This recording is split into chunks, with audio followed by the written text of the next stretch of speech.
Alors, Bezrat Hashem, vous savez que quand on arrive en cette période de l'année, nous avons en l'occurrence le 14 Iyar, c'est dans quelques jours, c'est mercredi, et le 14 Iyar, eh bien, est appelé traditionnellement Pessah Sheni ou Pessah Katan. Nous allons essayer d'aborder ensemble la valeur d'abord de Pessah, on est obligé d'y revenir pour essayer de comprendre pourquoi est-ce qu'il y a une demande de la part d'une frange du peuple, en tout cas, de pouvoir faire Pessah Sheni. Et dans quel contexte cela évidemment est indiqué.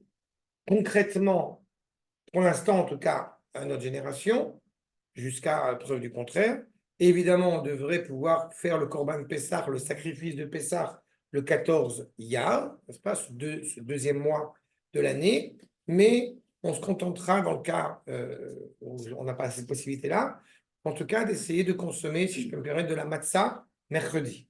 D'accord? On n'a pas besoin de refaire le ménage de Pessah, on n'a pas besoin de faire tout ça, et par contre on essaye de manger de la matzah. Les puristes, évidemment, sont pointilleux pour y étaler dessus du Nutella ou de la pâte chocolatée. Je n'ai plus le seau de 3 kilos qui est terminé. Ça y est, il est fini. Il est fini depuis quelques jours. Non, non, il a bien fini. On a bien nettoyé tous les côtés. Rassure-toi. Mais... 3 kilos. 3 kilos. Ben oui, 3 kilos. Mais Pessard, ça fait longtemps, c'est un mois. Il a duré quand même. En tous les cas, mais il est clair qu'il y a cette idée de manger effectivement de la matzah. Pour ma part, je soutiens l'idée, selon ce que j'ai reçu de mes maîtres, que nous faisons, je rappelle, un motzi sur la matzah toute l'année. D'accord? Je ferme la parenthèse pour entrer dans le sens même de notre propos. Voyons ensemble d'abord les versets, extraits donc de la paracha de Be'alotocha, dans le Sefer Bamidbar, Vaïdaber Hashem El Moshe, Bamidbar Sinai, B. Shana Hashenit, donc la deuxième année, les Tzeta Meret Misraim, de leur sortie d'Égypte, B. Chodesh Arishon, les morts, Chodesh Arishon, donc Nissan. Nous sommes la deuxième année et nous sommes en train de parler du renouvellement de la fête de Pessah. On peut tout de suite s'interroger, pourquoi parler de la fête de Pessah la deuxième année que nous passons dans le désert, alors qu'a priori, ce n'aurait pas dû être. Pourquoi? On va en parler.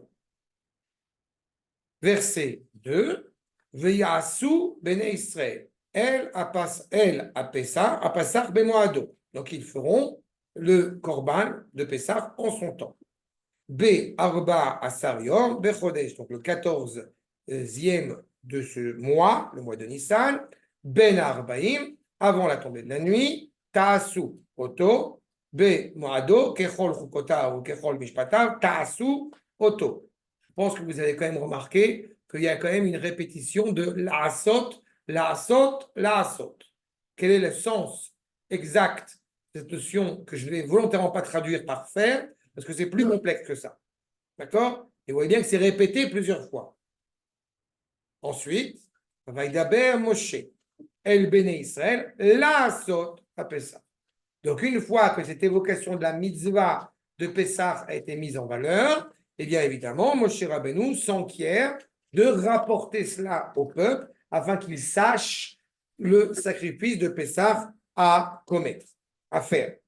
Veyasu et à Pessah, Berishon, Be'arbaasar. Donc, le peuple juif va faire donc, eh bien, ce sacrifice, le 14e du premier mois, Ben Arbaïm, tout cela a été indiqué. Parole d'Akadosh transmise à Moshe. Moshe transmet cette parole, bien évidemment, la rappelle d'une certaine manière au peuple. Kechol Hashem Tziva Hashem et Moshe, ainsi que Akadosh l'avait ordonné à Moshe. Quel Assoub Israël et Am Israël a agi avec exactitude. N'est-ce pas? Comprenez dans cette réalité-là à quel point le sacrifice de Pessah a énormément d'importance aux yeux d'Akadosh Baruch Hu. Mais à la rigueur, vous pourriez déjà tout de suite m'objecter, oui, mais pourquoi plus ça que Sukkot? Pourquoi plus ça que d'autres mitzvot qui sont inscrits dans la Torah? C'est une question qui peut être posée. Il n'y a pas marqué plus. C'est plus. C'est plus. Okay. Je n'ai pas encore dit pourquoi plus, mais c'est plus. Et pourquoi c'est plus? Pour ça. Vaï anashim asher ayu tmeim la nefesh. On a des gens qui semble-t-il était impur. Tmei nefesh Adam. Et donc, Velo yochelu la sot à Pesach beyom haou. Du coup, le 14 Nissan, ils ne peuvent pas faire le korban. Veikrevu lifnei Moshe, s'approche de Moshe, lifnei Aaron, et aussi et devant Aaron, en ce jour-ci, avec une question évidemment importante, nous, qu'est-ce qu'on fait? Pourquoi je dis déjà c'est plus? Pour ça, je vais répondre tout de suite. Tu as jamais entendu parler de Sukkot de rattrapage? C'est ça? Tu n'as jamais entendu ce qu'on appelle Moed Bet. Tu n'as jamais entendu de prémices des récoltes de rattrapage. Et il y a le Pessah de rattrapage. Qu'est-ce qui a poussé cette frange du peuple juif à interroger Moshe avec une ferme envie de pratiquer le korban de Pessah, d'accepter le fait qu'ils ne peuvent pas le faire en son temps, mais que Moshe Rabbeinu et Aaron leur apportent une solution pour pouvoir eux aussi pratiquer ce korban d'une autre manière.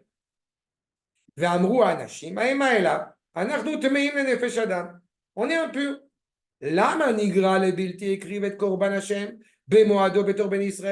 Pourquoi est-ce que nous ne pouvons pas sacrifier aussi ce korban Pessah au sein, à l'intérieur du peuple juif?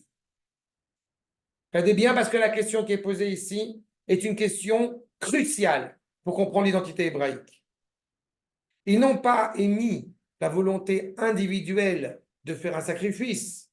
Ils ont la volonté de faire ce sacrifice au sein du peuple juif. Mais le Corban Pessah, a priori, est un sacrifice individuel. Qu'est-ce qu'on s'en fiche si le peuple le fait ou non? Ça, c'est, tu parles en Égypte, pas pour l'éternité. Pour l'éternité, c'est Chavura. Mais ce n'est pas la problématique. La problématique, c'est qu'en réalité, le Corban Pessah exprime la dimension collective du peuple à travers moi. Quand je vais pratiquer le Corban Pessah, c'est toute la destinée du peuple que je porte en moi. Ceux qui ne peuvent pas pratiquer ce Corban Pessah, et on va en parler, qui sont-ils? Eh bien, en réalité, peuvent avoir le sentiment d'être mis sur le banc de touche, mettre à côté, parce qu'ils ont très bien compris que Pessah, ce n'est pas, encore une fois, une fête comme une autre. Pessah, c'est la naissance du peuple juif. C'est l'entité indéfectible du peuple juif, du peuple hébraïque, à laquelle, encore une fois, eh bien, il faut être attaché. Là où on accepte, je veux dire, il y a Hachem, il y a quelque chose entre Hachem et le peuple. Et j'en suis d'une certaine manière exclu, puisque je n'ai pas pu apporter ce korban, parce que je ne pouvais pas, parce que j'étais caduque pour apporter ce korban. C'est ça que je suis en train de demander. Pourquoi on ne pourrait pas, ils insistent sur cette expression, Betor Bene Israël. On peut s'interroger. Pourquoi la deuxième année, y a-t-il une réalité d'une frange, d'une part du peuple juif qui serait impure, puisqu'il n'y a pas de mort? Qui peut être impur à ce moment-là? Et pourquoi parler du sacrifice de Pessah? Encore une fois, je le dis dès à présent, mais on va le revoir dans les sources. Pourquoi parler du sacrifice de Pessah cette deuxième année, alors qu'a priori le premier Pessah en famille était en Égypte, le deuxième Pessah est en Eretz Israël? Et là, on évoque, on rappelle cette mitzvah de Pessah, d'une certaine manière de ne pas l'oublier quand on va revenir en Eretz Israël. Et viennent un certain nombre donc d'hommes et de dire pourquoi nous, on ne pourrait pas le faire, puisqu'on était impur, on est impur à ce moment-là. Mais qui est impur? Pourquoi sont-ils impurs? Et pourquoi aborder cette problématique de l'impureté seulement au deuxième mois, la deuxième année? Pourquoi ne l'ont-ils pas évoqué dès la première année? Mais il n'y a pas de mort. De ne pas parler de Pessah Sheni quand on est en Égypte, c'est parce que ce n'est pas nécessaire. On n'a pas la même évocation, on ne s'est pas purifié pour faire le Corban Pessah. Donc on n'a pas cette problématique-là. Mais la deuxième année, quand on va évoquer le Corban Pessah, il faut que ceux qui sont dans un état d'impureté peuvent aussi réclamer la volonté, le désir de sacrifier le Corban de Pessah. Mais la demande de ceux qui vont le demander n'est pas faite de manière présomptueuse, puisque vous voyez qu'ils viennent demander au Rav la halakha. C'est quelque chose qui les anime, quelque chose qui les taraude de l'intérieur, mais ils le font avec le plus grand respect qu'ils ont à l'égard de Moshe et de Aaron. Et je n'ai pas encore répondu à la question, évidemment, qui est impur? Non, Ils ont fait la guerre. il n'y a pas de guerre. Il n'y a pas eu de Qui est dans un état d'impureté? Pour être impur, il faut avoir profondément. Tu es en train de toucher la réponse. Tu ne te rends pas compte, mais tu es en train de toucher la réponse. Tu vas voir. On va voir. touche la réponse. Non, non, non. Mais non, puisque le peuple, il fait le Corban Pessah en son temps. On parle d'une frange de la population. Je peux permettre déjà de vous dire que quand il est inscrit, Vayomrou, à Anashim, les gens, ce n'est pas les gens, c'est des hommes importants. Ce n'est pas n'importe qui. S'ils ont émis cette demande et qu'on dit Anashim, quand il est écrit Ish dans la Torah, il s'agit de personnalités importantes, qui ont un rôle important, qui ont un rôle public. Ils ont un rôle essentiel. Ce n'est pas un hasard si la demande elle est faite justement en ce deuxième mois de Yar, je vous le rappelle, puisque c'est le deuxième mois de pouvoir faire le Pessah Sheni. D'accord? Mettez-vous dans un coin de la tête, puisque vous avez certainement vu le cours que j'avais fait sur le mois de Yar, que l'animal qui est rattaché au mois de Yar, c'est le bovin, c'est le taureau. Mettez ça dans un coin de la tête pour le moment, parce qu'on va y revenir. Archa, Moshe, Imdou, tenez-vous ici, Veshma, Ma itzave Hashem lachem. Restez là, et je vais voir ce que le Baruch va vous ordonner. Il y a deux possibilités. Ou Moshe, il connaît la réponse ilchatique, et dans ce cas-là, il la connaît, et dans ce cas-là, il la donne. Ou alors, il ne la connaît pas, et il va demander à Kadosh Baruch Hu. On pourrait tomber dans le piège de croire que Moshe ne connaît pas la réponse. Pourquoi? Parce que de manière générale, on aurait le droit, un grand Talmid Chacham aurait le droit de donner une indication ponctuelle, même de changer la halakha ponctuellement.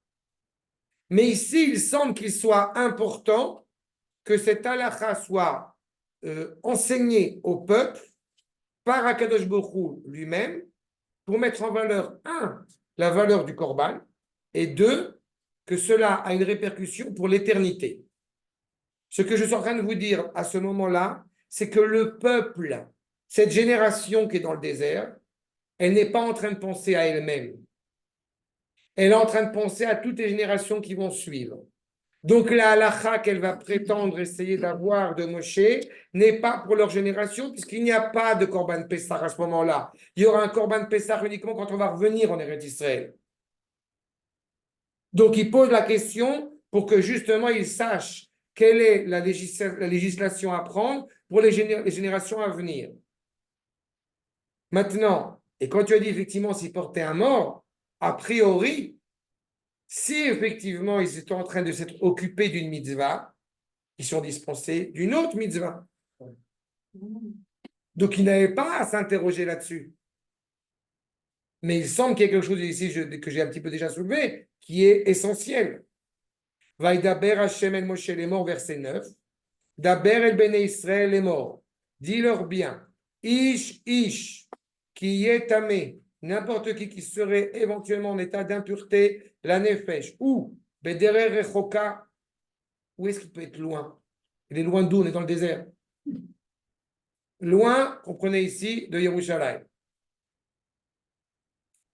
Lachem oloderotechem. Pour vous et pour toutes les générations qui vont venir, eh bien, il fera Pesach Lachem. Il fera Pesach Lachem. Lui aussi. Mais pas en même moment. Quand? Verset Yudalev. Bechodesh Hasheni. Be'arba'a asar yom ben arbaim. Le 14 Adar, Yasu Oto, al matzot tomerurim yocheleu. Quand il y a le Pesach Rishon, il y a le Pesach Sheni. Où il y a de la même manière, avec des nuances, puisqu'il n'y a pas il y a du Hametz à la maison, c'est pas le problème, mais on mangera ce korban avec la matzah et la salade. Lo yisharu memenu, et pareil, ils vont le manger à la tombée de la nuit, et jusqu'au matin, il n'en restera plus. Velo ishberu, pareil, les mêmes règles qu'on a dans le Korban Pessah. Vaïsh asheru tahor, et celui qui serait pur, ou baderer, lo haya, vechada la sota Pessah, celui qui serait dans un état, encore une fois, de pureté, mais qui n'était pas encore sur le chemin pour aller sacrifier le Korban Pessah, Nircheta anefesh ma'amea. Eh bien, il serait a priori retranché du peuple. Ce sacrifice est essentiel, vous entendez, le peuple. Ce sacrifice est essentiel à l'échelle du peuple tout entier. Ce n'est pas un sacrifice individuel, bien qu'il ait des signes avant-coureurs d'un sacrifice individuel, parce que c'est chacun chez soi. Qui, Korban Hashem lo ikri moado, chato yisa aishahu. Évidemment, s'il a la possibilité de faire ce sacrifice et ne le fait pas, il en fera une grave faute devant Akadosh Baruch Hu. Il y a un temps pour ce sacrifice. Il m'importe ici de vous signifier quelque chose qui est essentiel. Y a-t-il des mitzvot individuels dans la Torah? Oui. Oui, Ron, il a fait. Non. Non. Il y a des mitzvot qui sont exclusivement collectives, mais je vais expliquer plus mon propos. Il y a des mitzvot qui sont exclusivement collectives, le jubilé par exemple, la shemitah, c'est quelque chose qui importe à l'échelle du peuple tout entier. Et il y a des mitzvot individuels qui sont intimement rattachés au collectif. C'est-à-dire que nous faisons Shabbat en souvenir de la sortie d'Égypte. On fait la circoncision quand on est en Eretz Israël en souvenir de la sortie d'Égypte. On met les tefilines en souvenir de la sortie d'Égypte. Ce n'est pas un individu, ce n'est pas isolé. Quand on va se marier, de quoi on parle en plein milieu du mariage? De Yerushalayim, de Eretz Israël. Dat Moshe ve Israël. La Beracha d'Erusin. Mekadesh Amo Israël. Et la nourriture, la cache-route. Tout rattaché au peuple. Plus que ça, pour reprendre ton interrogation, j'ai eu l'occasion à maintes reprises de rappeler qu'il y a une centaine d'années, il y a eu un colloque à Tlemcen et qui a décrété, avec des grands rabbins, qui a décrété qu'il était interdit de manger halak. Il faut le savoir. Pourquoi? Parce que ce qui s'est opéré, c'est qu'il y avait des familles qui n'avaient pas coutume de manger halak, qui mangeaient ou qui ne mangeaient plus chez d'autres familles, qui, eux, mangeaient halak. Et donc, les Chachamim m'ont fixé que. Il y a caché et pas caché. Exactement. Donc, tu vois bien que ça a une implication à l'échelle du peuple. Si c'est cachère pour moi, c'est cachère pour toi. Ou alors, c'est pas cachère. Donc, elle a effectivement le Birkat Amazon, vraiment une bénédiction d'une individualité extraordinaire. Première bénédiction, parce que le peuple a reçu la manne. Deuxième bénédiction, parce que Yoshua a conquéri Israël. Troisième bénédiction, Beth Amikdash, David et Shlomo. Quatrième bénédiction, les élèves de Rabbi Akiva qui sont partis à la guerre avec les Romains. Donc là, on est vraiment dans l'individu. Voilà, c'est bon? Ça n'existe pas, la bénédiction individuelle. Atem Kerouim Adam. Vous êtes Adam, Israël. Chaque membre du peuple juif, c'est un membre du corps, de ce grand corps humain qu'on appelle Adam. D'un grand corps en bonne santé. Non, c'est pour la presse. Non, c'est parce qu'il y a un chanteur, j'ai compris que ça s'appelle comme ça. Grand corps malade. C'est là. Mais en tous les cas, vous avez déjà cette évocation qui est mise en place. Et c'est pour ça que je vous dis dès à présent, oui, le Korban Pessah, de manière générale, n'est pas une fête parmi les autres, est la fête la plus importante. C'est la naissance du peuple juif. On a eu l'occasion d'expliquer dans le passé. Pourquoi il y a cette notion de Veya Asou? Pourquoi il y a cette répétition de la Asot? Deuxième point, comme on n'a pas encore expliqué, qui est en état d'impureté et qui justifie cette réalité-là? Qu'est-ce qui a pu se produire entre le Matan Torah, le don de la Torah, qui fait qu'on est passé d'une réalité où on pourrait s'interroger sur la valeur de l'individu qui se désolidariserait du collectif. D'accord? On se rappelle, juste pour bien qu'on ait ça aussi en tête, vous vous rappelez quand même que dans le Sefer Shemot, Avant le don de la Torah, Rosh Chodesh Sivan, ils se sont garés, ils se sont installés dans le désert. Et dans le même verset, Vayachanu Shama Midbar, Vayichan, on est passé d'un pluriel à un singulier. Que dira Rashi? Un seul corps, une seule âme. Pour être apte à recevoir la Torah, ça veut dire qu'il y a une cohésion, il y a une entité qui est insubdivisible, qui est inaltérable, qui est indivisible l'une de l'autre. Et puis il y a eu la faute du Vaudor. D'accord? Ça a créé une mutation. Quelle Sylviane? Pourquoi il faut que ça passe par le corban? Je crois que vous l'avez déjà dit un peu précédent. Mais... Pourquoi le Corban? J'ai fait tout d'un coup sur le Corban Pessah. Le Corban Pessah, mais d'abord. C'est quelque chose d'absolument étranger à nous. Enfin, c'est extérieur à l'humain. Enfin, c'était que dans la chair. Enfin, c'était c'est un animal. J'ai pas Le compris. corban, c'est un. Tu poses une question, pourquoi il faut un Corban? Pourquoi il faut que ça passe par le corban? corban? Pourquoi on n'a pas simplement, je ne sais pas, une prière ou quelque chose qui soit humain, qui soit. D'abord, le soit pas un Corban. sacrifice.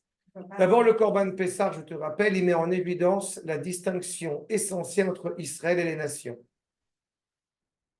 D'accord? Corban Pessah, c'est d'abord cela. Et en deuxième point, c'est la reconnaissance envers Akadosh Baruch Hu qui a fait un choix délibéré vers un peuple qui, a priori, n'était pas méritant d'être choisi par Akadosh Baruch Hu lui-même. Puisque Akadosh Baruch Hu passach al-baten, n'est-ce pas? Il est passé au-dessus de nos maisons et on a reconnu Akadosh Baruch Hu en mettant le sang sur le fronton de nos portes, comme le rappelle Rashi, à l'intérieur. Je veux participer au projet divin. Ça, c'est par rapport à pourquoi c'est Pessah.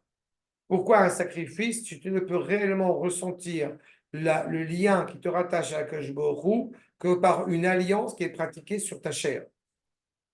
Et en l'occurrence, il y a la chair à l'échelle individuelle, par la circoncision, qui est aussi, comme vous le savez, une mitzvah collective, puisque c'est l'échelle du peuple, mais aussi, comme on l'avait vu avec Yitzhak Avinu, sur la valeur du sacrifice comme étant eh bien, la préfiguration de ce que toi tu es. Et quand je fais une distinction entre Israël et les nations, puisque l'agneau était, n'est-ce pas, la divinité, mais c'est bien plus que ça. La divinité égyptienne, mais c'est bien plus que ça. C'est d'assumer le fait qu'il y a une distinction irréversible entre nous et les nations. Et on a du mal à l'entendre. C'est pour ça que c'est important. On peut avoir une volonté bienveillante à l'égard des nations, mais tant qu'encore une fois, notre identité n'est pas pleinement assumée et qu'il y a justement ce mélange avec les nations, cela nous met en porte-à-faux. D'accord? Mais sur le sujet du Corban Pessah en tant que tel, je veux pas, j'ai fait un cours là-dessus, je ne veux pas développer sur les détails du Corban. Ce que j'ai m'apporté de prime abord, de mettre en évidence, c'est la valeur nationale essentielle qu'inspire le Corban Pessah. On peut considérer qu'il y a une alliance entre Moshe et Hachem. Pourquoi entre Moshe et Hachem? Soit Israël et Hachem. Petite alliance. Non, mais c'est Israël et Hachem, pas Moshe et Hachem. Non, mais. C'est le peuple juif et Hachem. C'est pas Moshe et Hachem. Moshe, c'est Moshe Rabbeinu. Oui, mais Moshe, quand il a commencé à s'approcher de Hachem, il y a eu une alliance, puisque Hachem il a parlé. Non. Je suis navré, non. Je suis navré, non. Et Moshe s'interroge sur la destinée du peuple juif. C'est pour ça qu'il y a le buisson ardent. Ce n'est pas une alliance. C'est la question que je pose. Ce n'est pas une alliance. D'accord? C'est un autre cours que je vais faire sur la personnalité de Moshe, mais ce n'est pas une alliance. L'alliance, elle est contractée entre les patriarches et les enfants des patriarches et Akadosh Baruch Hu. Moshe, justement, il est Moshe Rabbeinu. Moshe, c'est un rab. Avec tout le respect, toute l'admiration qu'on a évidemment à l'égard de Moshe, mais Moshe, il n'est pas Av. Moshe, il est Rav. D'accord? On n'est pas juif parce que nous agissons de telle manière. On est juif d'abord et avant tout parce que nous sommes les fils d'eux. Et l'alliance, elle est contractée dans cette dimension-là. D'accord? C'est clair? Oui, non, c'est pas Rav Shkonati, non, c'est évident.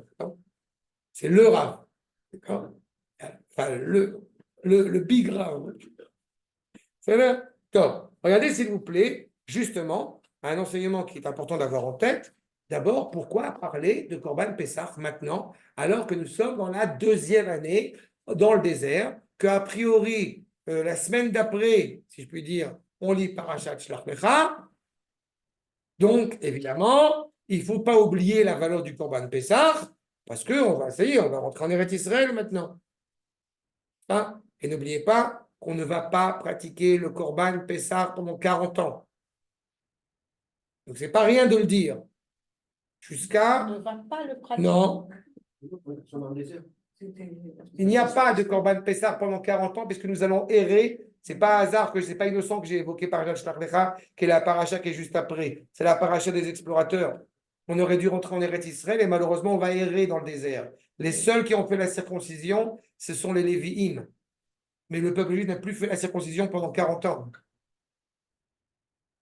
D'où la colline, quand on rentre pour conquérir Eretz Israël, on le sait pas Yoshua. Prends la Giva.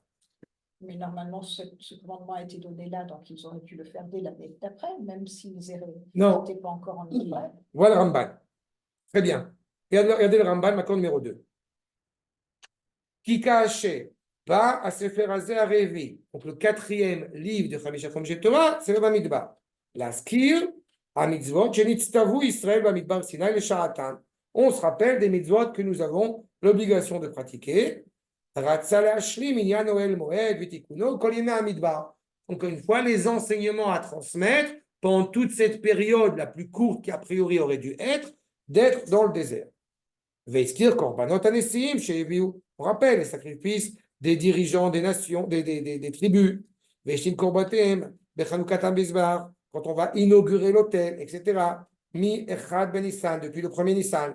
Veachakar Shav Leaskir Azara, chez Izira. Izir Otam, chez Lo Ishkichu, Mitzvot Pesach. Et après, quand on a évoqué tous ces sacrifices, par Jat Nassau, avec l'inauguration du Mishkan, etc., on rappelle aussi au peuple de ne pas oublier le Korban Pessah, la mitzvah de Pessah en son temps. Ve'aldat rabotenu, ene, lo naaga bamidbar, ela beshana zu bilvad.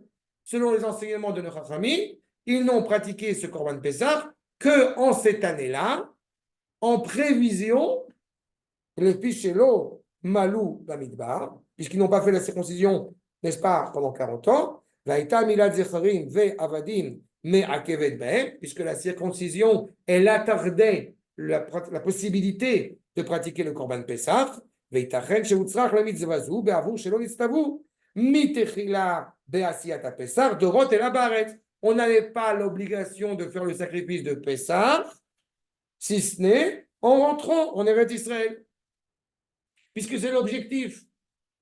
Sauf qu'effectivement, on s'est attardé. Mais maintenant qu'on se retrouve dans cette situation-là, vous voyez ce qui est en gras, je saute quelques lignes. Arshav Ratsa Akadosh Baruch Hu.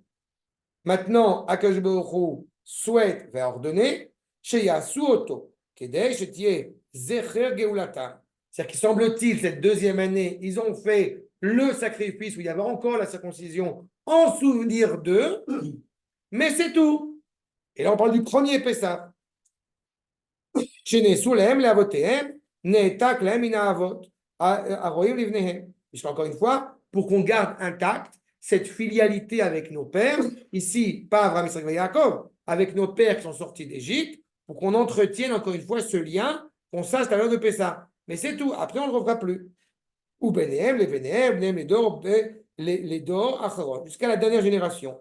Veine Amar Techila, Vaya Kitavo El Aretz, puisqu'on devait venir en Eretz Israël, Lomar Shen Mitzvah Zu Noegel Bechut Laretz les Dorot. Que tu comprennes bien qu'on ne va pas pratiquer la mitzvah du Korban Pessah tant que nous serons, encore une fois, en dehors d'Eretz Israël. Et ça a tellement une répercussion dramatique qu'aujourd'hui, encore aujourd'hui malheureusement, dans certaines familles, même dites pieuses, ou pseudo-pieuses, ou plus ou moins pieuses, c'est quoi la valeur, qu'est-ce qu'il y a d'essentiel qui est au cœur, au centre de notre table, n'est-ce pas, du Seder? La matzah. Eh ben non. Ce qui est au centre de notre table, c'est l'agneau.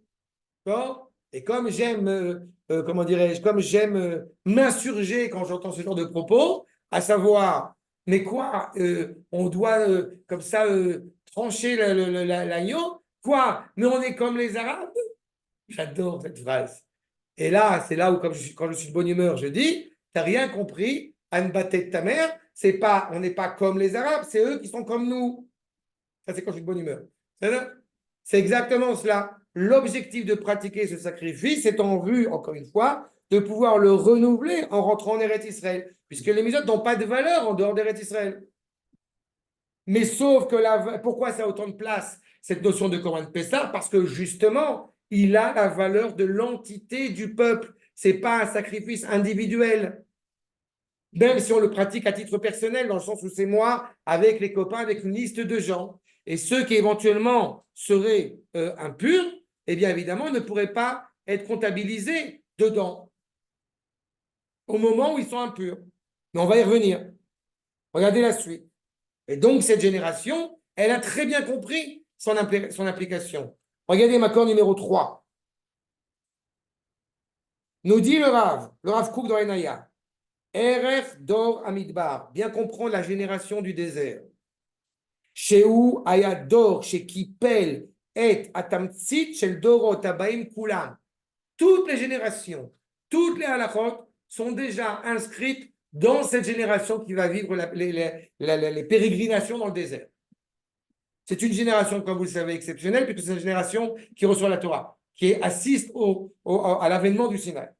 Share, al pikritut brit Torah, Torah Traim, la'ad v'leolme olamin, puisque c'est fixé pour l'éternité, chez Kortu alaïzevar. On a un lien, on a ce sacrifice, encore une fois, pour reprendre la remarque de Sylviane, d'alliance indéfectible, inaltérable, qui prend forme par le prisme de ce Corban Pessah, puisque c'est le Corban, encore une fois, qui est fait au moment de la naissance du peuple juif, en sortant d'Égypte. Dordéa, cette génération de la connaissance, cette génération qui appartient pleinement au projet divin, Mi-Piem, Anuchaim, c'est de leur bouche que nous vivons aujourd'hui, Vechiou, toutes les générations à venir, Gamken, Adorot, Ve'atidim Echiot, Matala Shel Torah. Mitala Shel Torah. De la rosée de la Torah, de tout ce que va importer cette génération, a évidemment une implication fondamentale pour toute la génération à venir. Y compris, eh bien, puisque nous avons parlé d'éloignement et d'impureté, y compris la possibilité d'être dans une réalité sur le chemin, nous allons y revenir, et à la fois d'être impur. Puisque si nous sommes dans une préfiguration du peuple tel qu'il va devoir affronter tous les obstacles qui vont venir à lui par la suite, eh bien, automatiquement, vous avez des périodes de pureté, des périodes d'impureté, des périodes de stabilité et des périodes d'instabilité. C'est à prendre ici à la fois au sens physique qu'au sens psychologique du terme. Nous allons y revenir. Je me permets juste d'insister sur un point. Les personnes qui sont impures, à ce moment-là, sont celles qui ont pris le tombeau de Yosef, les os de Yosef Hatzadik sur leurs épaules. Donc, ils sont en état d'impureté. Mais en accomplissant, justement, ce ne sont pas n'importe qui ont rapporté la dépouille, évidemment, de Yosef. Donc, si ce sont des hommes importants, et d'autant plus s'ils œuvrent à une mitzvah, ils sont dispensés d'une autre mitzvah. N'est-ce pas? Sauf qu'il y a une valeur ici. Pardon? Faut que je mette les pieds dans le plat, mais enfin, c'était là, ils n'avaient pas encore reçu la Torah. Ils n'avaient pas encore. Ah ben, à Notecha, on a reçu la Torah. Non, mais là, ils sont impurs, ils viennent de dire comment Dans le premier Pessah qui était en Égypte, on n'avait pas de problème d'impureté, et de pureté ou d'impureté, puisque on était dans une situation, effectivement, on n'a pas encore reçu la Torah, et deux, on n'avait pas encore pris les eaux de Yosef. Oui. Mais en sortant d'Égypte, Oui. on est passé par le don de la Torah. On est passé par le don. Ah, ok. On n'est pas, c'est le Bamidbar. Donc maintenant, il y a une réalité qui doit être évoquée. D'accord? Et dans cette réalité-là, je dois savoir ce que je fais. Et si effectivement les os de Yosef, on est en train de les avoir sur les épaules, ces gens importants, sont en état d'impureté, mais il y aurait pu avoir une organisation, il y aurait pu avoir une mise en place. D'abord, c'est un privilège d'avoir les os de Yosef.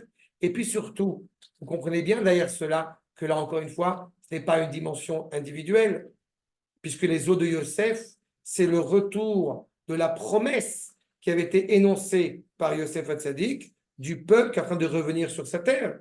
C'est grâce à Yosef, je vous rappelle, que la mer, elle s'est ouverte, parce que Yosef faisait preuve d'une grande humilité.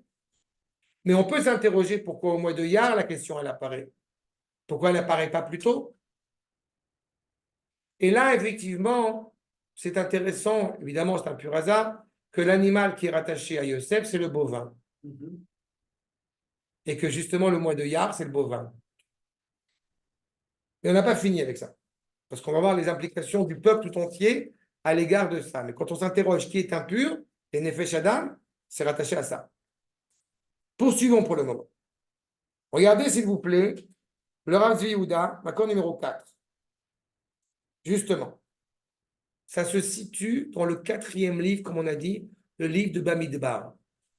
Pourquoi le livre? Qu'est-ce qui se passe dans le livre de Bamidbar? Dans le livre de Bamidbar, on est constamment sur le chemin. On est constamment, encore une fois, dans une situation. On était dans le Sefer Shemot, on était dans le Sefer Vayikra, on était dans le désert du Sinaï installé. Sefer Bamidbar, on commence à partir. Partir pour entrer en Eretz Israël, a priori. Donc, automatiquement, dès qu'on est en déplacement, dès qu'on est chemin faisant, automatiquement, il y a des dangers. Il y a des moments de stabilité et des moments d'instabilité. Bait vederech, le Sefer Bamidbar. Yesh inyan meyuchad, betor chamisha chomshe Torah. Quelque chose de particulier dans le livre de Bamidbar, notion de stabilité, de maison et de cheminement. Beolam hazeh, puisque nous sommes dans ce monde où il y a toujours deux réalités, deux situations. Shnei sugei matzavi. Vous êtes à la maison, vous êtes sur le chemin. Vous êtes stable, vous êtes instable. Vous êtes pur, vous êtes impur. Quand on est à la maison, on est protégé. Chez ou yoshe babayt ou mugan. Regardez bien. Ceux qui vont demander la question à Moshe sont conscients qu'il y a une situation de facto d'instabilité, de cheminement, de danger. Ils anticipent la réalité, encore une fois, du peuple qui s'apprête à rentrer en Eretz Israël et qui va être confronté à des problèmes. Pourquoi certains, par exemple, émettent l'idée que l'État d'Israël va dépérir? Que Dieu préserve. Parce qu'on pensait en arrivant, aux yeux de ces mêmes thèses, on pensait en arrivant dans l'État d'Israël, ça y est, on a fini. On va s'installer. Et tu t'es foutu un doigt dans l'œil. Avram Avinu, il est arrivé en Eretz Israël. Qu'est-ce qu'il a fait? Il marche. Mitalech lifnei Hashem. C'est pas on est arrivé, ça y est, on s'installe, on n'a plus rien à faire. Non, non, non. Continue. On est toujours sur ce cheminement. Toujours sur cette volonté de rapprochement, d'élévation un peu plus élevée. Toute la dimension de Sefer Bamidbar, c'est ça. C'est un rapprochement parce que nous sommes constamment dans un cheminement. Parfois, on a une réalité, justement, grâce au fait, notamment, de stabilité.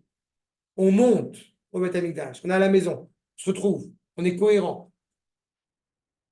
On a le Shabbat, pareil, une cohérence, on s'installe, on s'assoit. Et pendant la semaine, on n'est pas Shabbat. D'accord? C'est ce que nous dit le Rav. Babay ou Mugan. Leumat amitziut baderech. Imatsuto baderech. À la différence qu'on est sur le cheminement. On doit être plus prudent. Akrucha besakanot, qui est impliqué par des dangers. C'est le Maral. D'accord, aussi. Pourquoi on met la mezouza sur la porte? On sait pertinemment que quand on va passer d'une réalité à une autre, on pourrait tomber dans l'obstacle de ne plus voir l'unité d'Akadosh Baruch Hu. Puisqu'on sort dehors. À l'intérieur de la maison, Hachem Echad. En dehors, qu'est-ce qui se passe? À l'échelle de la maison individuelle, à l'échelle de la maison nationale. Donc il faut qu'on soit protégé, il faut qu'on soit rattaché à cette unité, même dans un moment de faiblesse, même dans un moment de cheminement. Et donc, c'est ce que nous dit le Rav. Aval, Karia Ouda, c'est une réalité. C'est ainsi que génère l'homme individuel son quotidien. Ainsi, que, on va dire, l'homme collégial, général, le peuple, la nation hébraïque, la klal israéli, ve'adracha ha'elahit, Akadosh Baruch Hu va nous permettre de ne pas perdre de vue ce à quoi nous sommes rattachés. Et la Torah doit prendre en considération, et elle le fait, les moments, je répète, de stabilité et les moments d'instabilité, les moments de luminosité et les moments d'obscurité. Ouv shorbecha, ouv kumecha. N'est-ce pas? Dans la proclamation de l'unité d'Akadosh Baruch Hu, il y a des moments où on est profondément, justement, éclairé, c'est ouv kumecha, on se lève de bon matin, et puis il y a des moments, justement, où on voit l'obscurité dans tous les sens du terme. Et à ce moment-là, on pourrait tomber dans l'écueil de se dire, il n'y a plus l'unité d'Akadosh Baruch Hu. Là aussi, on est rattaché à notre identité exprimée par le Korban Pessah. Ouvre l'ertecha, beshevtecha beveitecha, t'es assis tranquillement, et ouvre l'ertecha baderer. Toujours, bedivartam, bam, tu es animé par des paroles de Torah, par des paroles justement d'unité. Yesh metziut shel gviut. Parfois, comme je l'ai dit, c'est figé, c'est fixe, c'est pierre angulaire. Asuli migdash, veshachanti betocham. On a un bet amigdash, on est protégé. Protégé, on est. Il y a cette cohérence. Et troisième point que nous amène ici le Rav Yehuda, Ashrina Gvua Betochenu. La présence d'Akadosh Baruch Hu qui est fixe en nous, dans nos vies, dans notre réalité, le Bet Hamikdash. Et avec tout cela, d'avoir une terre, d'avoir une maison, d'avoir une stabilité, on est en mouvement. Imzot, vous voyez ce qui est en gras, Bechaya Adam Aprati, dans la vie individuelle, comme dans la vie de la nation. Il y a des moments où on est nomade. Vous avez travaillé dans un emploi où vous étiez stable pendant des années, et tac, vous devez trouver une autre solution, un autre travail, une autre manière de vivre. Parce qu'il y a des chamboulements. C'est la matière de Nedida. Veshel alicha baderer. Tu es sur le chemin. Tu as cru que ça y est, tu t'es arrivé? Eh ben non. Car ou seder ametziut. C'est ainsi que la réalité est faite.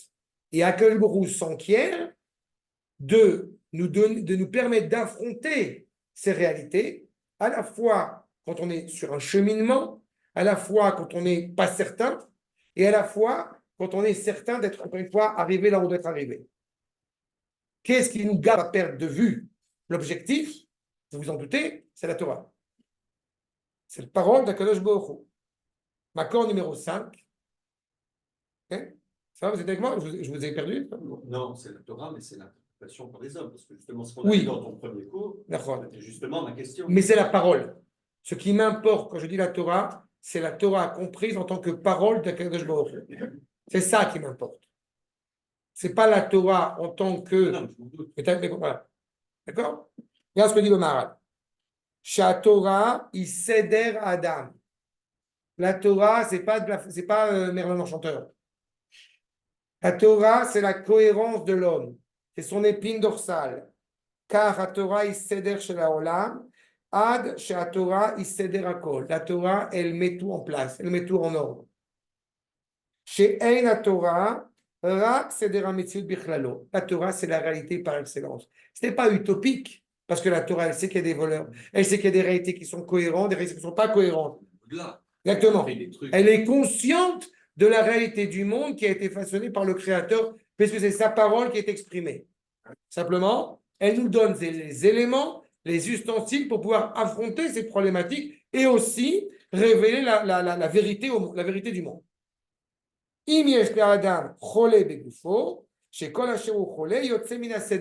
Quand il est cholé, il y a une machala, il sort de la cohérence. Pourquoi? Parce que machala, ça vient de chol. Il y a un espace vide. On sort de cet état de stabilité. Non, ce n'est pas une situation normale d'être malade. Non, ce n'est pas une situation normale de ne pas être bien dans ses baskets. Non. Ça va. Je vous rappelle, on n'est pas chrétien. On n'est pas dans... Non. Seulement, même quand on doit affronter une réalité telle qu'elle, on doit avoir les éléments pour pouvoir justement contrebalancer, retrouver cette cohérence. Il y a Sogba Torah, chez Isedera Olam, puisque la Torah, justement, c'est l'expression la plus optimale de la cohérence, à la fois du corps, à la fois de la Neshama. D'accord? Les deux sont impliqués l'un dans l'autre, imbriqués l'un dans l'autre. Après avoir dit tout cela, ça paraissait important de bien mettre en évidence cela. Après avoir dit tout cela, nous commençons le cours. D'accord? Oui, c'était l'introduction, tout ce que j'ai dit maintenant. Aval, on a évoqué cette idée que il y a une répétition dans cette idée de faire le Korban Pessah, la saute. Avant même de rentrer dans Pessah Sheni, il faut être conscient de ce que le peuple a compris et a intégré en faisant le Korban. Je répète, vous vous rappelez qu'en mettant le son à l'époque sur le fronton, en attachant, pour reprendre tout à l'heure l'étude de tout à l'heure, en attachant, je vous rappelle, en Égypte, l'agneau à mon lit, j'ai mis en évidence la valeur de la famille, la valeur de la pureté familiale. Ce que, évidemment, les Égyptiens ne peuvent absolument pas comprendre. Je mets en valeur l'identité même du peuple. Et cela, je ne l'intègre pas uniquement en sacrifiant le corban. Je dois l'intégrer, j'ai envie de dire, de tout mon être, de tout mon cœur, de toute mon appartenance à cette identité. Le fait qu'on ne puisse pas encore pour le moment, techniquement, on peut le faire, mais le fait que ce ne soit pas clair aux yeux du peuple que cela est terrible de ne pas sacrifier le Corban Pessah, est en réalité, c'est ça le plus terrible. C'est qu'on ne comprend pas suffisamment, en tout cas pas tout le monde, combien le Corban Pessah nous manque, combien il est essentiel. Regardez ce que nous dit Sifte Cohen, Makor numéro 6. Veleze, Achar She'amar, après avoir dit Veyasu et à Pessah, Chazar ve'amar, il a de nouveau dit Asu bnei Israël. Pourquoi? Nous dire She'asu belev vanefesh rafetza. Vous devez désirer cette idée de vouloir faire le sacrifice, évidemment en son temps, avec ce temps précis. Mais on est empressé de pouvoir crier au grand jour, j'ai envie de dire, élever l'étendard et dire nous avons le privilège d'appartenir au peuple de Dieu. C'est ça que veut dire le Corban Pessah. Nous sommes son fils, nous sommes son peuple. Donc dès que j'ai la possibilité de le faire, mais je m'empresse de le faire. Et Hachem Yitbarach et Akadosh Baruch Hu, évidemment, en étant profondément intéressé à voir ce Corban. Pourquoi? Parce que Akadosh Baruch Hu se préoccupe d'abord et avant tout de la liberté de l'homme. Le Corban Pessah est évidemment l'expression la plus optimale de la liberté de l'homme. Puisque nous sommes prêts à récuser et à révolter toutes les cultures erronées pour prôner, encore une fois, la parole d'Akadosh Baruch Hu. Regardez, s'il vous plaît, Makor numéro 7 nous dit Igra de Chala. Hashem Yitbarach Aya rotze liten lahem haTorah sheyu cherut mimalchei malchei hamlachim. En fait, en recevant la Torah, eh bien, on se révèle en étant même supérieur aux anges tutélaires, puisque se révèle la cohérence la plus parfaite entre le corps et l'âme dans son idéal, évidemment, le plus absolu. Exactement. Puisqu'il est rattaché directement en haut. Il n'a pas cette liberté, il n'a pas ce libre arbitre. Tu peux nous rappeler en quoi c'est consiste le Corban Pessah? C'est sacrifier un agneau, ok, ça c'est D'accord. physique. Après dépecer la On peau. prend l'agneau qu'on aime, on prend l'agneau le plus cher. On prend... Non, si je suis milliardaire ou si je suis pauvre, peu importe. le même agneau. En fonction, c'est nommé en fonction du nombre de gens. Et il faut se le manger jusqu'au matin. C'est pour ça que c'est nommé. C'est je tue un agneau et je me régale à le manger. D'accord. Mais tu l'as brûlé tout entier. Pourquoi tu l'as brûlé tout entier sans en casser les os, sans rien du tout? Parce que tu veux mettre en évidence, encore une fois, l'entité du peuple qui est insubdivisible. C'est le C. C'est intéressant que l'Alcher Akadosh, rappelle que C, Gematria et Yetzer. D'accord? Et autre détail intéressant et sympathique, mais ça je l'ai rappelé par rapport à Pessah, que le mot Pessah, quand vous le décomposez, n'est-ce pas? On te dit que celui qui a fait Pessah comme il faut, eh bien, c'est comme s'il avait fait les 613 mitzvot. Pei, Hei, Samer, Mem, Chaf, Chet, Tav, ensemble, ça fait 613. Donc il y a toute une notion aussi qui est cachée derrière. Mais je ne veux pas revenir en arrière sur Pessah. Si vous voulez, je vous renverrai le cours sur le Corban Pessah, parce qu'on a fait une étude là-dessus. Mais je voulais qu'on insiste sur cette valeur de Pessah Sheni, justement. Mais il est évident que c'est induit de Pessah Et quelle est la Rishon. difficulté à le faire? Donc, un mérite de faire bouger un agneau. Si, parce que d'abord, tu es prêt à sacrifier un agneau, mais surtout, encore une fois, c'est la valeur, non seulement, ce petit détail que j'ai pas signalé, c'est que non seulement quand tu tranches l'agneau, d'accord, tu sais quoi, je vais donner encore une fois une anecdote très simple.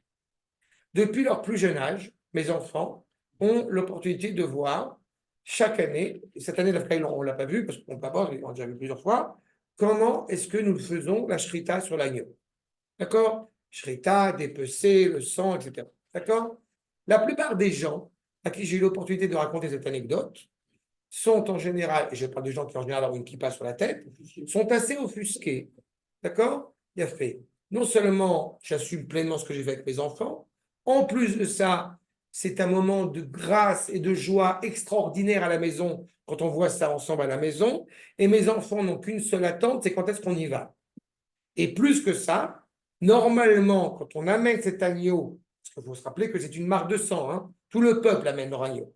Leur agneau, chacun en fonction du nombre de gens. Non seulement on amène cet agneau, je vous rappelle quand même par la même occasion, que le peuple juif, quand il fait ça, en coupant, en tranchant, il chante le Hallel. D'accord? Je dis simplement tel que doit être le sentiment qui doit être le nôtre. J'aime ton OK, mais là encore une fois, comme je vis dans le peuple, je peux t'assurer que je n'ai pas entendu encore beaucoup de gens qui sont, en tout cas pas tout le peuple juif, qui n'attend qu'une seule chose, avec un engouement, avec un désir ardent, quand est-ce qu'on y va? D'accord? On te suit. Donc en fait, si tu dis qu'il faut y aller, on y va avec toi. Non, mais c'est vrai, je veux dire. Moi, j'en ai marre de ça. Après, la question que je me pose, c'est tout à l'heure, tu l'as dit, ça t'énervait quand les gens ils disent c'est la matzah au milieu de la table. OK? Mais chercher il n'y a pas de. Il n'y a pas c'est pas la shrita. Si? Mais tu disais tout à l'heure, il faut. Non, à notre génération, pour le moment, en souvenir de Pesach Sheni, on va manger de la matzah. Mais à la base, c'est ce qu'on a vu dans le verset. À la base, on est censé reprendre sandwich, matzah, salade, agneau. Bon. D'accord? Et non seulement on y va, mais je vais quand même vous citer le Rabbi Yosef Messas. C'est pas un hasard que c'est Yosef. Yosef qui se préoccupe du peuple juif.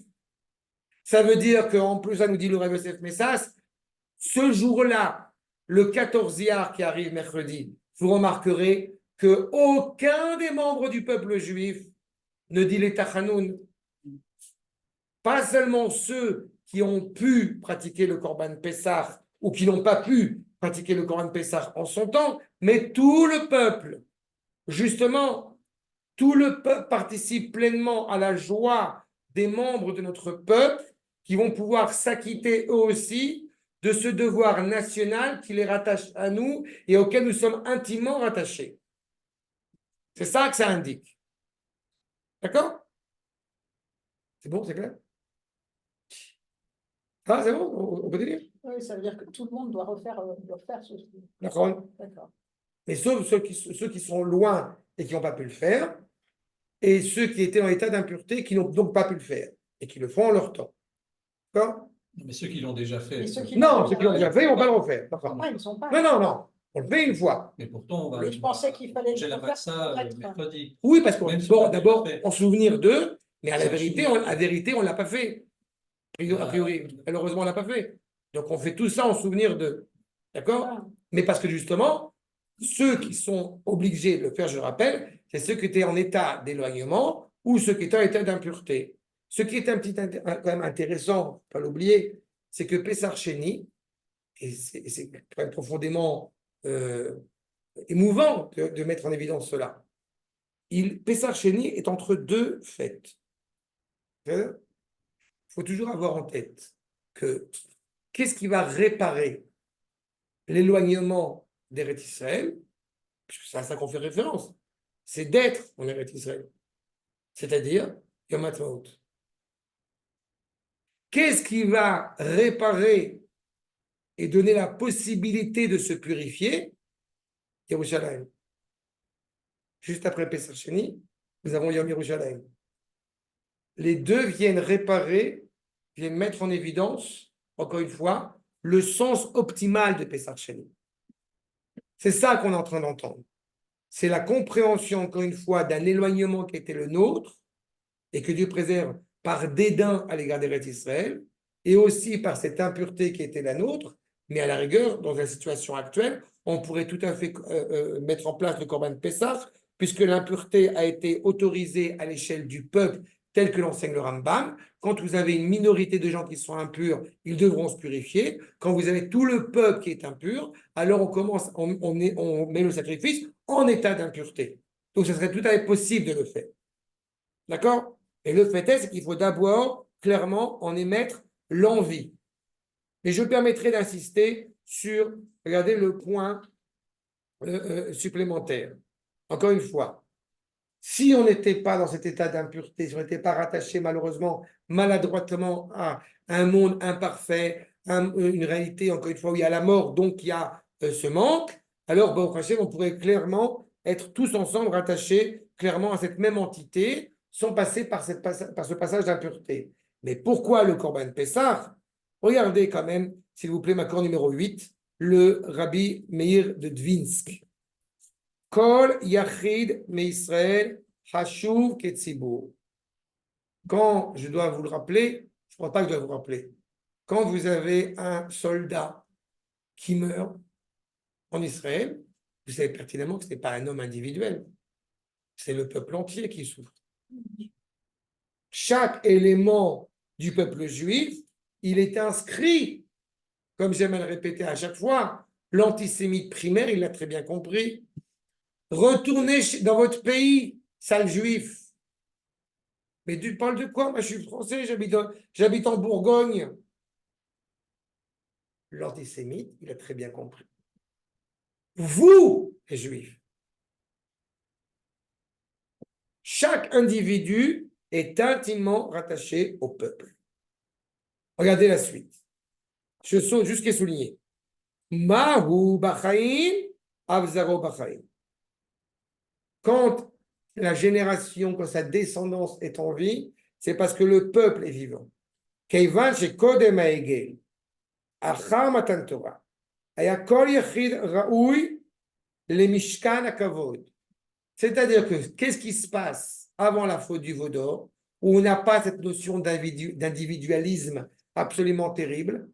Chaque membre du peuple juif est le peuple juif en tant que tel.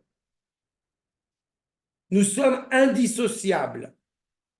La faute du veau d'or, elle a voulu, hélas, créer une scission au sein du peuple.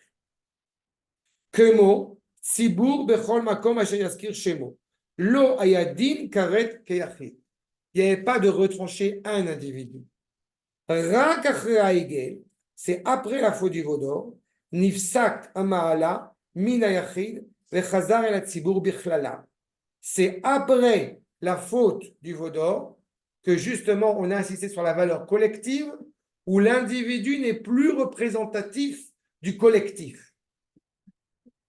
Ça veut dire que la faute du veau d'or, c'est le passage de l'individu au âme. C'est le passage de...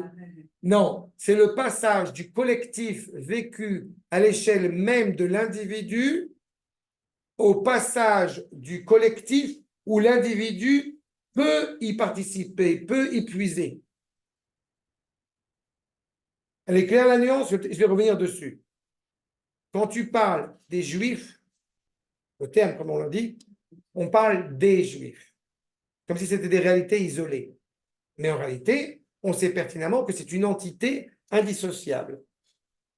Avant la faute du veau d'or, chaque membre du peuple juif que tu vois une frange de la luminosité collective. C'est-à-dire chaque membre du peuple juif, il est l'expression la plus optimale de l'âme du peuple juif. comme les étoiles. D'accord? Le Ham Israël, vous vous rappelez, il est comparé aux étoiles et il est comparé au sable. Quand on est comparé aux étoiles, on éclaire, on illumine le monde. Toutes les étoiles innombrables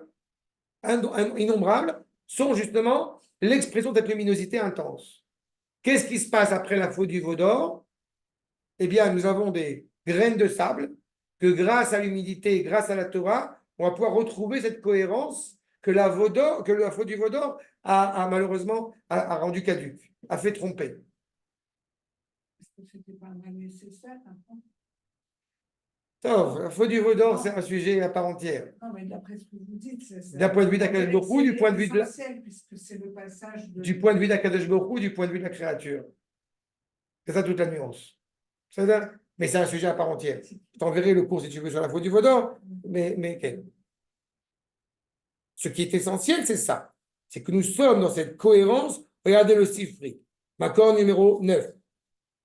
Lo ayu icholim la'asot bo beyom, aval ayu icholim la'asot bo yom sheleacharav. Justement, regardez ce que dit le Sifri. Si vous êtes en état d'impureté, pourquoi est-ce qu'on n'est pas comptabilisé? On aurait pu se mettre en place, on aurait pu être comptabilisé dans ceux qui vont apporter le sacrifice, et puis en faire partie le 14 au soir. Question du Sifri? Seulement, non. Parce qu'il y a quelque chose de très important, d'un côté dans la valeur de Yosef, qui justifie que le Korban Pessah soit mis en évidence, justement le deuxième mois, et demandé, exigé par ceux qui avaient les entrailles de Yosef eux-mêmes. Pourquoi? Parce que si j'avais dit, ok, je suis impur maintenant, mais ce soir je serai pur, donc je pourrais aussi participer.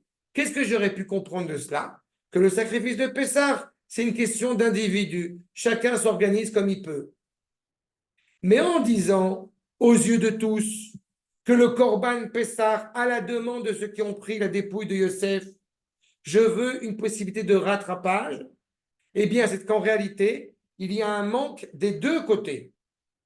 Il y a un manque du côté du peuple, à qui il manque ceux qui ont pris les entrailles de Yosef, parce qu'ils ne font pas partie de ce sacrifice individuel, mais qui a une dimension collective. Et ceux qui ont apporté les os de Yosef se sentent retranchés du peuple, puisque ce sont des individus isolés qui ne participent pas à l'entité collective. C'est que la faute du veau d'or, pour reprendre ta question, la faute du veau d'or, elle nous a engagés à réfléchir de nouveau à la valeur de notre peuple, à la valeur exceptionnelle, inconditionnelle de notre peuple. Mais oui, je te transmets ce que le Rav Kook dit clairement, que s'il n'y avait pas eu la faute du veau d'or, le monde entier aurait été pleinement conscient de la valeur exceptionnelle et inestimable et inaltérable du peuple juif. Quand il y a eu la faute du veau d'or, le monde a cru comprendre que nous étions comparables à eux et qu'ils étaient comparables à nous. Qui, eux, ne sont que des individus isolés qui s'associent l'un avec l'autre, qui n'est pas notre cas. Regardez, s'il vous plaît.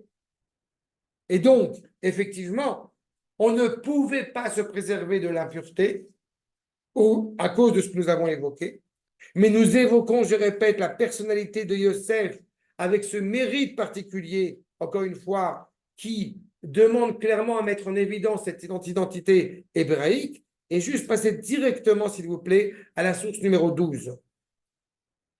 Ofa'at Kedusha, c'est le Rav Kook. L'apparition de la sainteté. Amekasheret et Koach Aleumi, voyez, l'apparition de la sainteté qui met en liaison la force, la dimension nationale, générale, à Klali, chez l'Israël, liot et ish echad mamash, comme un seul homme, H Korban Ayachid, c'est-à-dire le Korban Pessah qui va être présent dans chaque foyer ou dans chaque entité, chez le Kol Echad, Nirsha Ke Korban Sibour.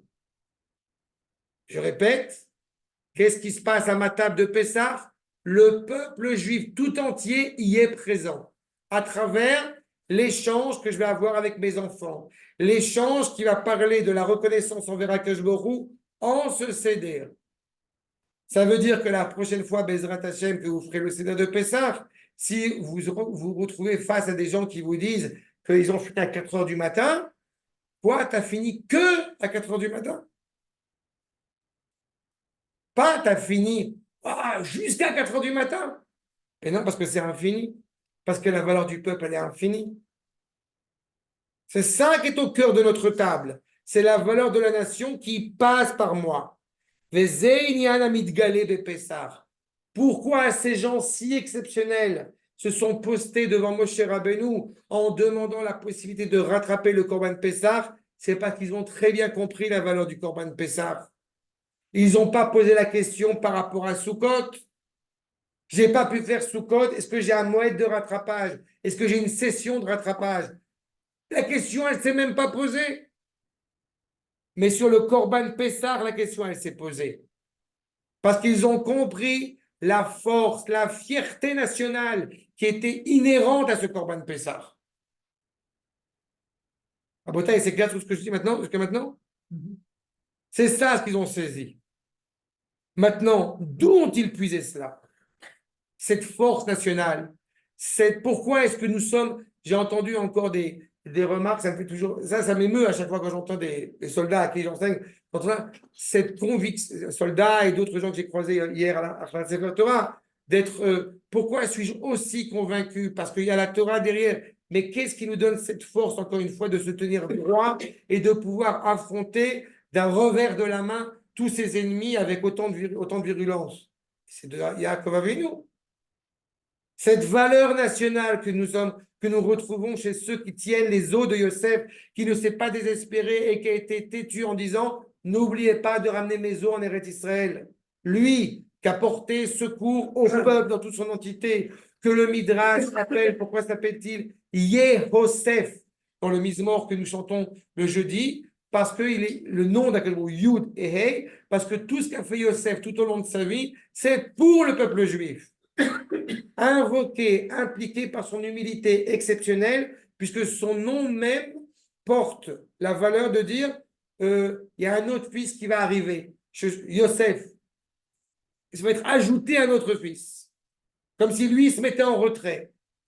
Ça veut dire que la valeur de ces juifs qui portent les os de Yosef ne viennent pas avec orgueil, viennent aussi avec une profonde humilité qui les importe au nom du peuple juif et uniquement autour de la fierté nationale d'appartenir au peuple d'Akadosh Baruch Hu.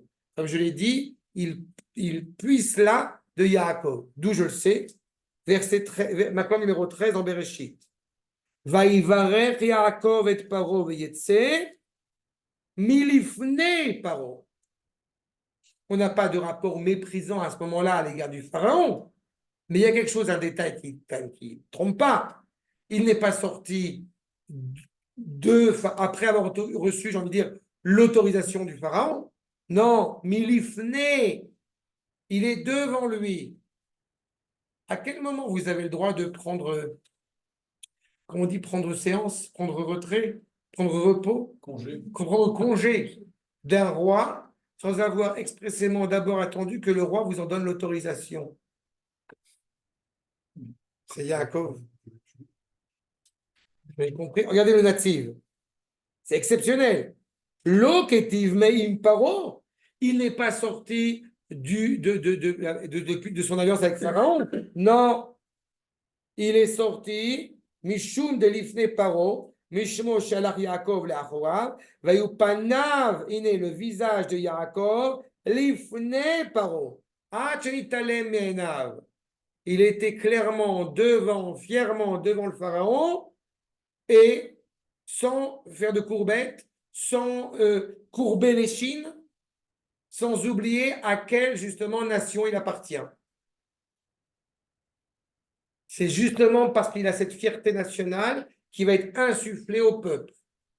Et pas seulement insufflée au peuple, insufflée à cette frange de la population que rappelle justement le Réma de la Kedat Yitzhak, vous voyez, Makor numéro 15, où Moshe, pourquoi est-ce que justement Moshe répond Ra'a befiem dvarim shel tam. Il a vu en eux quelque chose de cohérent et ajoute à cela Rabbi Yitzhak Abavanel, Makor numéro 16, Ra'a Kavanatam Leshem Shamaim. Il a vu que leur intention était pure. Il ne pose pas une question pour provoquer Moshe. Je me permets de vous faire un référent rapide à la paracha qu'on vient de traverser, la paracha de Hémor. À la fin de la paracha, vous avez quelqu'un qui maudit, qui est méprisant à l'égard d'Akadosh Baruch Hu. D'accord? On peut s'interroger, pourquoi est-ce que quand Élie Wiesel, dans la nuit, où il y a les rabbiniques qui s'interrogent s'ils vont jeûner ou non le jour de Kippour, et que Élie Wiesel dit, moi, je n'ai pas jeûné, j'étais tellement en colère contre ce Dieu qui laisse son peuple souffrir. Pourquoi est-ce que la colère de Élie Wiesel peut être entendue, peut être même légitime, et la colère de cet homme-là qui va maudire Akadosh Baruch Hu n'est pas légitime? Je te permets de vous rappeler le contexte. La colère de cet homme-là, a priori, elle pourrait être légitime, puisque quand le nom d'Akadosh Baruch Hu est prononcé, il pense à son père, lui, le fils de la femme d'Israël, dont le père n'est pas juif, mais le père est égyptien, et qui a été tué par le nom d'Akadosh Baruch Hu, proféré par Moshe Rabbeinu. Donc, a priori, on comprend sa colère. Puisque quand il entend ce nom, ça le ramène à son père qui est mort. Sauf que non. Parce que cet homme-là, il est écrit dès le début du verset, Vaïtse. Et on se demande d'où est-il sorti. Et les Chachamim se disent qu'il est sorti du peuple déjà dès le départ. Il était déjà en contradiction avec le peuple. Pas toute colère est légitime. On peut participer à cette colère, on peut participer à cette remise en question. Dans le cas qui a été celui de cet homme-là, vous vous rendez bien compte que ça n'a rien à voir avec les propos qui sont tenus ici. Ils interrogent Moshe parce qu'ils ont le sentiment d'être en retrait, encore une fois, bien qu'ayant accompli une mitzvah, ils ont le sentiment qu'ils sont peut-être en contradiction avec cette entité du peuple auquel ils veulent pleinement participer. Regardez, s'il vous plaît, Makor numéro 17. Encore une fois, en étant conscient d'abord et avant tout que ce qui m'importe, je vais volontairement utiliser ce terme, ce qui m'importe, ce n'est pas la religion, ce qui m'importe, c'est la résidence d'Akadosh Baruch Hu au sein du peuple qui passe par le Shulchan Aruch. C'est évident. Mais nos yeux sont obnubilés par la présence d'Akadosh Baruch Hu au sein du peuple. Nous dit le Rabbi Shlomo Mirodomsk. D'accord, numéro 17. Le Dinov, ça va être la Chassidut. Imduna, en reprenant le verset de Moshe qui s'adresse aux gens qui veulent justement faire ce korban. Tenez-vous là, veitrasku, renforcez-vous, od bema'alatechem, dans votre valeur, ve kavana retsuya, avec cette volonté sincère, cette intention souhaitable, kedei sheyuchal ishmoa ma'itzave Hashem lachem, pour que justement je ne puisse entendre ce que Akadosh Baruch Hu va vous ordonner. Al yedechem, regardez la précision, par vous, grâce à vous, Yavo Adibur Mipi Shechina. Ce n'est pas que Moshe ne connaissait pas la réponse, mais il était impératif que la volonté de cette frange du peuple, elle soit comprise dans la volonté d'Akadosh Baruch Hu, par la volonté d'Akadosh Baruch Hu. Je vais poser une autre question pour que ce soit bien clair. Pourquoi est-ce qu'Akadosh Baruch Hu n'a pas émis dès le départ cette possibilité où vous ne pourriez pas pratiquer le Korban Pessah en son temps? Que ça soit demandé. Exactement. Il faut que cela soit une demande pleinement vécue par le peuple de dire je veux être reconnu comme ton fils pleinement légitime, ton fils aîné. Je suis rattaché à toi intimement. C'est ça qu'a vu Moshe et c'est ça qu'il était souhaitable d'entendre, j'ai envie de dire, de la bouche même d'Akadosh Baruch Hu. Mipi Ashechina. Elai, veim tipol evavchem lo uchal lishmoa. Si vous vous résignez, si vous renoncez à cette demande exceptionnelle, je ne pourrai pas entendre la parole d'Akadosh Baruch Hu. Parce que le peuple est en train de saisir que la pleine résidence d'Akadosh Baruch Hu est intimement rattachée, reliée à la volonté du peuple à s'y rattacher. Dois-je vous rappeler par la même occasion pourquoi cette notion d'impureté, cette notion d'éloignement? Parce que, je me permets, on l'avait vu avec le Kirat Shema du Rav El-Kal'i, pour ceux qui s'en rappellent, sur le fait que la Jérusalem d'en haut ne peut pas se construire tant que la Jérusalem d'en bas n'est pas reconstruite. Tant que vous n'avez pas envie de mettre en place le palais du roi en bas, le palais du roi en haut ne peut pas se construire. Tant qu'on n'a pas une envie fièrement d'assumer notre fierté nationale animée par la sainteté d'Akadosh Baruch Hu ici en bas, eh bien on est faillible aux yeux du monde. C'est la seule réponse qui, à mes yeux, à notre génération, a un sens exceptionnel et voulu. Regardez, s'il vous plaît, le Ramban. Pourquoi, justement, on est loin? Pourquoi on est loin et qu'on n'a pas pu pratiquer ce korban? Itachen shetam anekuda sheidere rechoka lo be'asiyat hapesach lo rechoka mamash. On n'est peut-être pas forcément loin physiquement, mais on n'a pas forcément compris encore la valeur extraordinaire de ce korban, la valeur extraordinaire, le sens métanational qu'il faut lui donner. Et c'est pour cela qu'on se retrouve effectivement à manquer de désir à le retrouver. Mais ce n'est pas grave. Il suffit qu'on émette ce désir, on est déjà élevé. Je voudrais me permettre de vous dire ce que dit le Sefer HaChinuch et vous citer un court passage de Horot, si vous me permettez. Nous dit le Sefer HaChinuch, Makor numéro 19. Lav davka tuma verichu kaderech levad. Pas seulement parce que tu es en état d'impureté, comme je l'ai expliqué, dans un état d'impureté, on pourrait renouveler le Korban Pessah. Donc, ce n'est pas que l'impureté qui a fait que tu ne l'as pas pratiqué. Ce n'est pas l'éloignement, puisqu'il est on en est d'Israël maintenant. Et là, Kol, chez Shagag, Onena, Soafilu, Ezid, Velo écrit Berishon, Makri Besheni. Tout celui qui aurait fauté, qui, justement, on a la possibilité de refaire Teshuvah, de se rattacher encore une fois à Akadosh Baruch Hu, même si on n'était pas loin physiquement, même si on n'était pas en état d'impureté, mais qu'on a simplement fait des erreurs et qui a fait qu'on n'a pas pu faire le sacrifice de Pessah en son temps, eh bien, on pourra malgré tout le faire, eh bien, à Pessah Sheni. On pourrait s'indigner en se disant, oui, c'est religieux, c'est pas religieux, etc., etc. Je voudrais vous citer ce qui est indubitable, et c'est pour ça que le peuple se réjouit, tout le peuple se réjouit avec ceux qui vont pratiquer le Korban Pessah Sheni, le petit Pessah, justement, alors qu'eux, ils l'ont déjà fait. Je vous rappelle par la même occasion que Pessah, que la mer Rouge, la mer des joncs, qu'elle s'est ouverte quand ils ont vu l'humilité de Yosef. Yosef s'est fait tout petit. Hein? Pessah, chez certains Chachamim, on voit écrit Pessah Sheni, mais Pessah Katan. On est capable de faire preuve d'humilité pour le peuple, au sein du peuple, au nom du peuple. Je voudrais vous citer juste quelques lignes rapidement. Ça se trouve dans Orot Atria du Rav, paragraphe 24. Ashrei Aish, regardez la phrase. Ashrei Aish shechoshev atzmo keshiraim legabe Knesset Israël kula. Combien est heureux celui qui se voit, qui se pense comme étant les miettes de l'âme du peuple juif tout entier.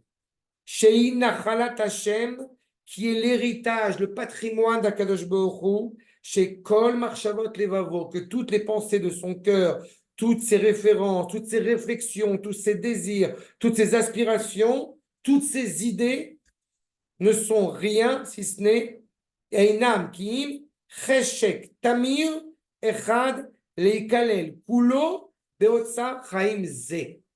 Si ce n'est un désir ardent d'être inscrit dans ce collectif.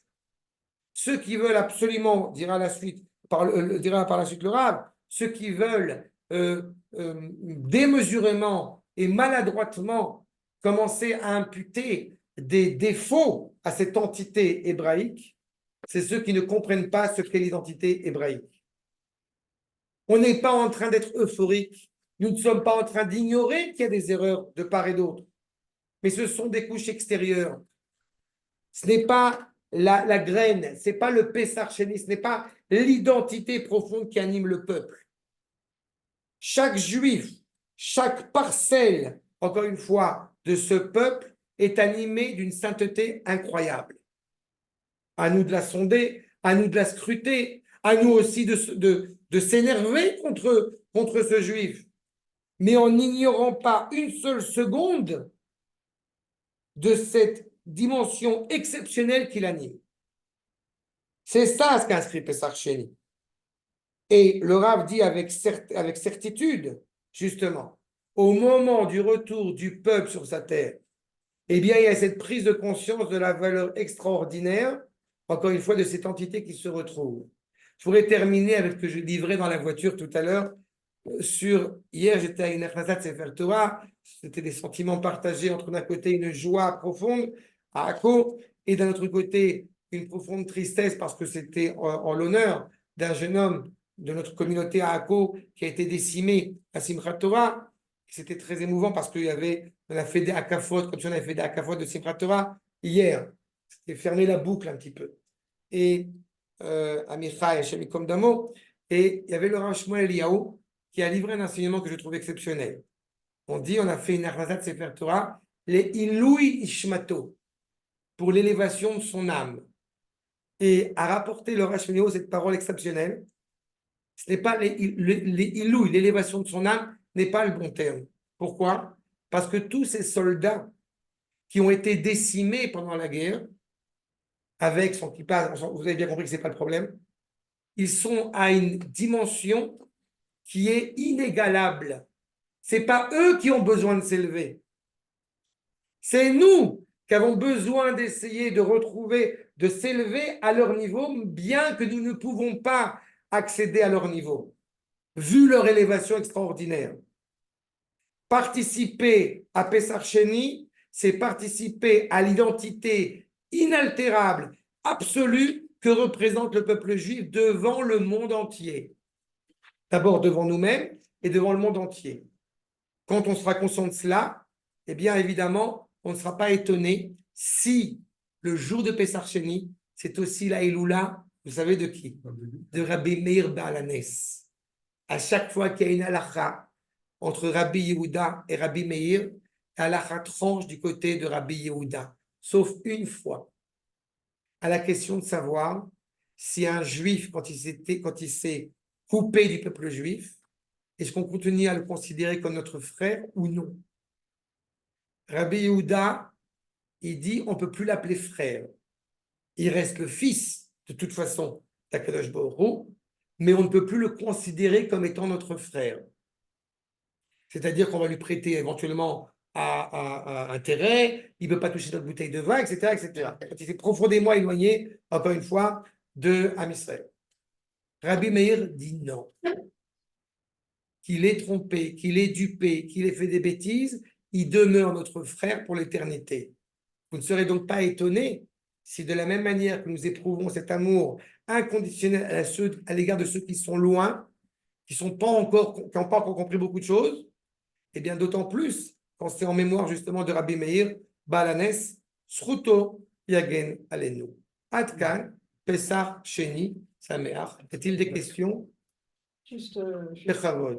j'étais une course la RS pour Pessah. C'est encore plus important pour moi de faire le Pessah Sheni.